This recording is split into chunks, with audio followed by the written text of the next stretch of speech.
my entry point essentially would start from the science.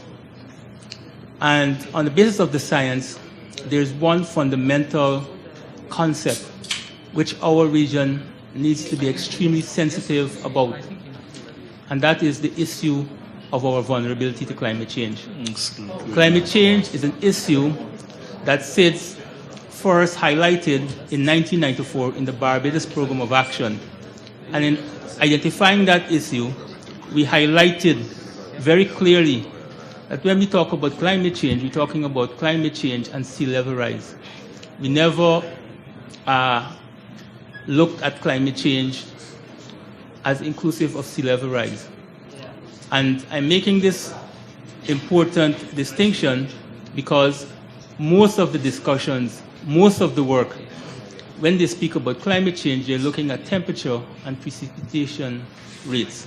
Yeah, but then isn't it the changes in temperature that causes the sea level to rise? Yes, but the problem, the point I'm making to you is that the sleeping issue in all of this is the issue relating to sea level rise. It do not get the explicit attention it so desire. And the sea level is rising on a daily basis. So we need to be extremely sensitive and cautious to this particular issue. You spoke of climate change being discussed in isolation or without the necessary nexus with sea level rises. I don't know if you heard me yesterday when I said the average man on the street does not know that 1 degree increase in temperature would cause the sea level to rise by a certain amount. I see the two as being inextricably related. I even spoke to the fact that most of our settlements are coastal, and with sea level rises, all of us can be wiped away if we have an experience like the tsunami. I believe there is some island, either Malta or somewhere, I'm not sure of the island now. Because of the low-lying nature of the island, the government, I understood, has secured quite a vast amount of property because by 2025, they expect the sea level to have risen above the level of the land. And this issue is of extreme importance because, as I pointed out, is that in the current negotiations, many of the developing countries are now jumping on each other to demonstrate who is more vulnerable than whom. And they are opening the discussions with regards to this particular issue, which, from our vantage point, we have been relying largely and exclusively on the science. In focusing on this issue, I think it is also important for us to also recognize that in looking at vulnerability, we have to recognize two other dimensions. We have to recognize the dimension of what is internally inflicted and what is externally imposed. Now, in talking about internally inflicted, there's some serious structural problems which we as policymakers should and need to address. You eloquently raised the issue that climate change is first and foremost an environment issue, which in fact it is. It's an MEA, a multilateral environmental agreement. In many of our countries, the focal points for multilateral environmental agreements are spread across either various ministries or various agencies. And at the same time, the financial mechanism that had been put in place to deal with these MEAs is located in the Ministry of Finance. And very often, the Ministry of Finance do not talk to the mainline focal points that deals with MEAs. And that in many ways poses some significant challenges for us. The second issue is in relation to data. Now, given the scientific nature of the issue we're dealing with, we have to ensure that we put measures in place to deal with the issue of data. Now, very quickly with regards to the externally driven factors, I think in addition to the question with regards to who is vulnerable, who is more vulnerable than whom. We also have to confront the issue regarding conditionalities in terms of accessing the resources. And I think this is a very important element. For SIDS, I have always advocated, from my experience dealing with the JEF, that our marine, coastal, and terrestrial ecosystem are one and the same. This is what our science have demonstrated and have shown. Mm-hmm. And any impact on either one of them has some serious consequences for the entire ecosystem. This is not the case as the larger countries. Now, this is an issue that we have been having serious battles with a lot of the multilateral lending agencies in addressing. And it's an issue that we need to continually raise with them. And this is what distinguishes our ecosystem from most of the other countries, both in terms of the sensitivity and in terms of the vulnerability. So these are some of the issues that we need to be very careful about and always have in the forefront in addressing. If a funding agency has agreed to fund the research, one needs to ask him or herself of the information if it is not used to change behavioral patterns. And research can be funded, then in my view, dispensing with the information is even more critical than the information that would have been acquired through research. You know, this is very, very, very important. It is okay to say, well, okay, I'm going to find out the cause of AIDS. If you eat this, you eat that, you get AIDS. However, nobody knows what to eat or not to eat to prevent them from getting AIDS. So what's the use of the research? And with that, I believe that there is even greater need, a greater emphasis should be placed on educating the people having done the research. I would really like to see at least 2 persons trained at the level of master's degree or PhD degree in each island on this issue of climate change. Until when we have such person, the World Bank will continue to tell us what to do. Recently, there was a training program, a diploma program on the economics of climate change. Only 1 person out of the Caribbean went to that training. My God. When we don't know the economics of it, when we go to Copenhagen, Cancun, we'll just be trying to ratify recommendations or this. The whole question of the impact of climate change on our social sector, nobody is studying that, I can tell you. And we need to start studying that. We need to start studying the impact on our environment, impact on a whole sort of thing. I think that it has been a great experience what we have been doing these 2 days.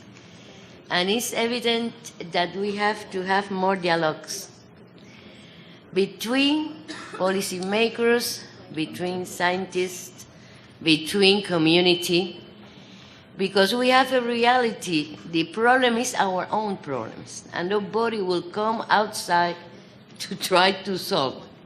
So I think that we have to think a little bit more in what a way we have that problem with our academics and our scientific. That's true. Not always they give the results in a way that can be discussed with the policymakers, and not always they make proposition of what to do. But I think it's our own experience in this case, that when you talk, you have the possibility, you have a concrete proposition, you can do those propositions, you can introduce those propositions, and you can see that it works. I think that a confiance between everybody increase, and we need to have that way of doing things. And also, well, now we are going to see what more we can integrate in the cooperation and collaboration. And I think that very good experience have been presented this Tuesday, and I think that also scientists and policymakers have a lot of work to do, and to try to, between us, to solve most of the problem that we have, because we have it right now. It's not for tomorrow. It's not for 20 years. We have a lot of problems right now that we have to try to solve. Well, Cuba, like always, if you think that we can be with you, as always we have learned a lot from our Caribbean colleagues. And I think that one of the ways that we have is policy makers, community, and knowledge, not only scientific research, knowledge, because we have a lot of people that don't make science but have knowledge and know perfectly how to solve the problem. I think that will be very good to go far. Thank you. Thank you very much. And speaking of persons with knowledge but without qualifications, I think we in the small island developing states, each and every one of us know of someone who may not have done engineering, but would tell you what size of steel to use to ensure that the structural integrity of a building is not compromised. And he or she can do so without certification. And the young lady spoke to having our people certified, but let us face it, we have some people who are very good with their hands, but who are illiterate. They would not be able to read 2 words, but give them a house plan, and they would execute it to the T. How do you cater for those individuals? And really, I agree with the sentiment raised about consultant. We have to raise our own consultant from the island. Yes, very good point. People who can bring issue papers, people who are hired to say, I'm going to this meeting, give me an issue paper on this. I will tell you what happened to me last week. I was unfortunate to go to Antigua for a capacity meeting. And I met this bright lady who wanted everything I can give to Antigua. The lady is in this room. I said, okay, the contract that I have is to give 1 training program. But these are all the 5 or 6 that I can give. You see, Jacob, we want everything. I say, I like that aggression. Until when we can have somebody like this lady in every island who wanted everything for their country, who knows the value of everything that can be done, then we are just going to be relying on external persons. Let me give you in fact, I got an email today. When I was in Antigua last week, I said to do the landslide risk mapping, we need to know the geology, we need to have the soil. They have the soil information on the computer. But I said, where is the soil report? The soil report has so many information. No one knows where to find it. I got an email today that one Dr. Cooper in Antigua has it, but it's his personal copy. And I should go to UWI to go and find it. And I'm saying we have to start taking care of those little things that really matters for us to go forward. But why is it that nobody could find it? It's because there is no soil scientist in Antigua who is passionate to say, we need to do this. So I'm saying in looking at the education, I understand the need for education at the grassroots level, but there is some academic knowledge in this area that we need to have in-house that are accessible to us, that we can rely on and say, hey, measure this for me so that when I'm going to that meeting, I want to go with facts. When I mentioned the question of the analysis of what land is left, Antigua said, we want that tomorrow. I just want to interrupt you for 2 seconds, Mr. Chairman, if I may. Yeah, sure. Point of order. This is it. When I heard you were in Antigua, I sent the police for you. Because you came to the island without consulting me, and then by the time I found that you were there, I sent the police for you with guns and machine guns to pick you up and bring you to me. But you already gotten in the plane and left. And that's why you're having problems now. As the minister responsible for environment, you do not come to my country without consulting me. Thank you, sir. Otherwise, you're going to have problems, and then you want me not to solve the problems.